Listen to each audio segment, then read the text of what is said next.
Hey guys, something a little different here for a video. I'm just gonna have the camera focused on me playing a bit of Fight Night.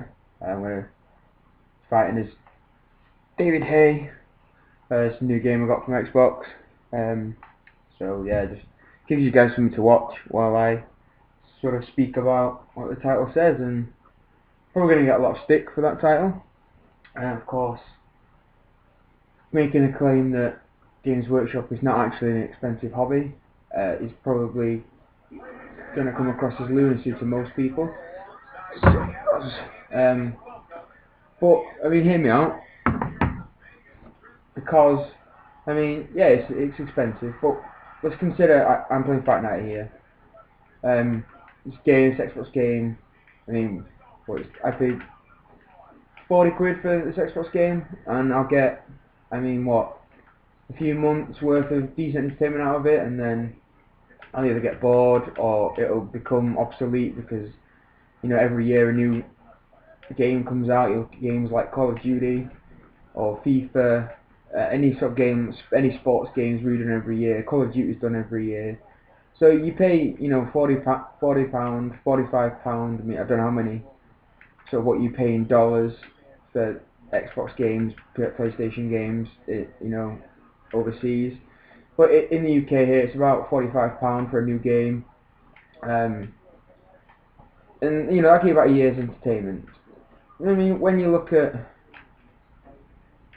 you know, Games Workshop as a hobby, I mean, yeah, it's expensive, and you pay what, £45 used to get you a Land Raider. Now it won't because the price increases have gone up. But you know, it did get you a Land Raider. But you've got that Land Raider forever. It's never going to expire. There's no sort of, I mean, unless they're going to bring out a new kit, which obviously they do from time to time, but the time between new kits, such as like Land Raider kits, for example, I don't know how long this current one's been in use, but it's been a while. So I mean, you just knock out Evander Holyfield.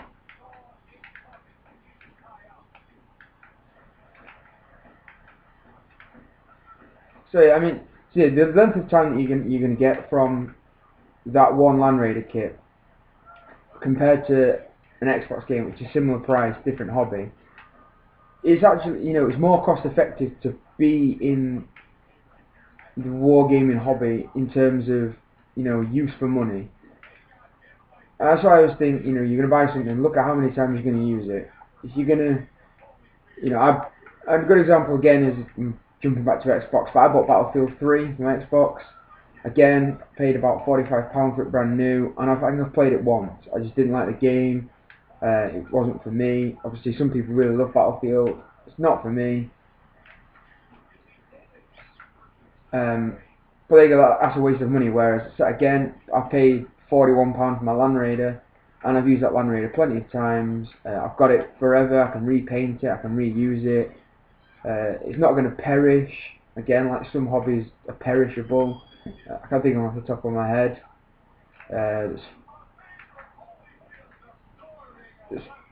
That's fairly cheap and comparisonable, but it's also perishable. I don't think if you're into baking or something as a hobby, it's fairly cost effective to do so, but eventually, you know, things you've bought, your produce is all going to perish. So eventually, it's going to be a waste of money for you, because you're going to throw things away. You're going to have to invest more and more and more. So, I mean, of course, Games Workshop is expensive, but when you compare it to the use that you get out of it, then again, you know, it's actually fairly cheap when you consider that you get these things for life. So I mean, that's the one perspective of it, and that's what this sort of video is about. It's about putting things into perspective, and you compare it to other hobbies and the time, and you also consider so what it is that you get in terms of, you know, personal expenditure, and in comparison to other hobbies that you could do. I mean, me and my partner just bought a house. This is my new house. Bought it not too long ago at all. Our house is fairly cheap. It's a fairly small house. It's our first house, so it's standard for the first house to be less than other people's houses. In this area, it's a small house. It's a fairly cheap house. But for me and my partner, it was expensive for us. So obviously, some people are going to find the hobby expensive, and others aren't. Someone with more disposable income, obviously, is going to think that it's not expensive, whereas kids with no income at all are going to find it very expensive, or even people with an income but very little disposable income. And I've just knocked Evander Holyfield down, off topic, but again, it's just something for you guys to watch.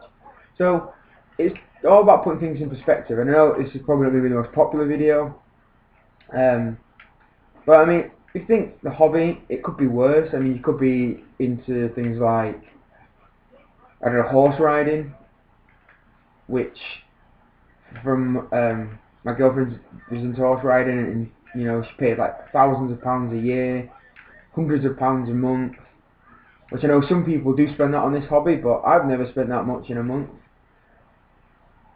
I may spend, you know, quite a surge of things at once, but it's never consistent outgoings of high levels every month. I mean, you save up a little bit here and there maybe. I knocked out Evander Holyfield there. If you couldn't tell, I'm quite good at Fight Night. So it just needs a little bit of perspective. And yes, obviously it is an expensive hobby, and I'm the last person to deny that.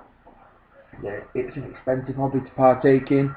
However, look at things in perspective, and you'll suddenly see that it's not as bad as you think.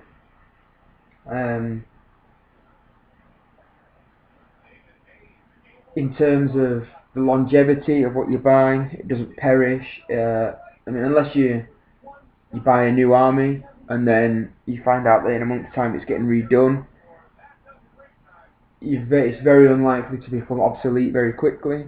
So the period of time that you get to enjoy what the investment you've made in the hobby is a very, very long time, which is the good thing about the hobby, is it lasts a long time. And that's sort of reflected in Games Workshop's prices. They know that when you buy a product, it's a product for life. It's not like renting a car where you have to give it back, or it's not the same as I don't know, my mind's drawing a blank here. Things that, you know, it doesn't have, products like this don't have a timeline. You know, if you buy an iPhone and you spend hundreds of pounds on an iPhone, or thousands of dollars, you know, however much it may be, wherever you're from, you buy an iPhone in particular, knowing Apple, with the knowledge that it's going to become obsolete very quickly, yet people still make the purchase without complaining too much that that's expensive. Now, to me, to spend excuse me, 400-500 English pounds on an iPad, only to know that there'll be a new iPad next year, that's £400-500 for 1 year's worth of entertainment. Whereas if I spent the same money in Games Workshop products, £400-500, I could get 2, possibly 3 armies that I would have forever. So when you look at it that way, I mean, it's not that expensive. Does the problem lie because obviously as gamers we all want to buy more and more, and you know, one army's never enough. You see another army, you want that army, and it's not. The barriers of entry are quite high. But as a hobby, as a luxury hobby, as a disposable income sort of,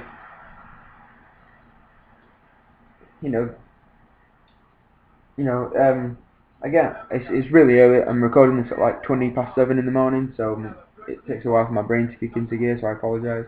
But you get what I'm saying, as a disposable income type of hobby, you expect to pay a little bit more.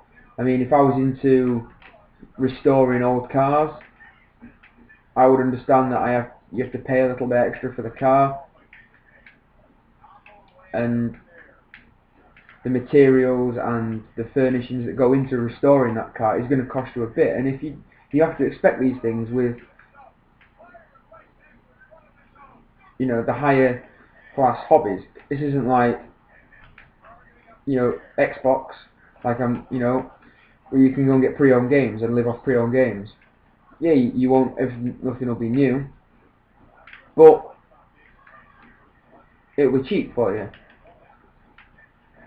And again, it comes with using your head. I mean, if you think it's too expensive, well, you can get into the hobby without paying the expensive Games Workshop prices. There are other retailers out there. There's plenty of independent retailers that I won't mention any names of for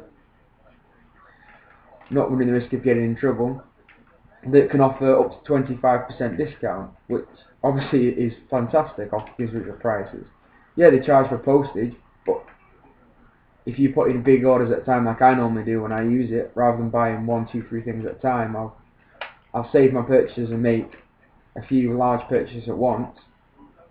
Then, you know, that's just the way that I'll do it. So it's just about perspective. It's about what you think personally, and it's about using your head and thinking, yeah, this hobby's expensive, so do I really need to buy this? Do I really need to buy this? Do I really need to buy this? And most of the time, if you buy what you need rather than just buying things because you want them, I mean, obviously there's a line to be drawn. I mean, I'm saying this from the point of view as a competitive gamer, so I'll do the proxy and I'll do the legwork, the back and forth, and I'll find what works, and then I'll buy it and no more. So I'll have my army finished and complete, ready for tournaments, ready for competitive games, but I won't be wasting any money on fluffy units, on seeing a unit that I like the look of. Like, I love the look of Thunderwolf Cavalry, and I really fancy painting some, but I know I'm probably never going to do a Space Wolves army, so I'm not going to buy any Thunderwolf Cavalry because it would be a waste of money for me.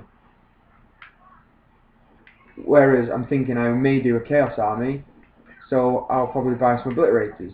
That's the sort of logic that I have in terms of thinking that it's not that expensive. You just got to be smart.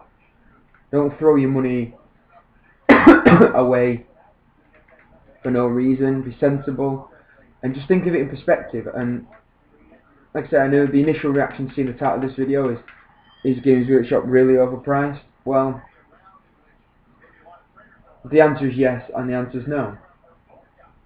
And that's really all I've got to say. Just think of the hobby in perspective to other hobbies. Think of, you know, if you were doing another hobby, you'd actually pay probably a lot more than what you do. Obviously some hobbies will pay a lot less, but others will be a lot more. So, in my opinion, no, the hobby's not overpriced. Does Games Workshop price too high? Yes.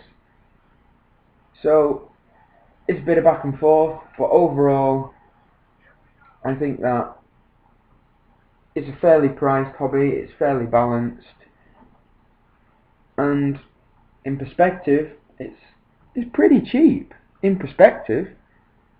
And that's on that bombshell, I'm going to end it there. Simple as that. Okay guys, let me know what you think. Obviously the comment box is below, video response is welcome, and don't forget to subscribe if you like what you see. More, you know, opinions and analysis the better. So, alright guys, I'm out. Cheers.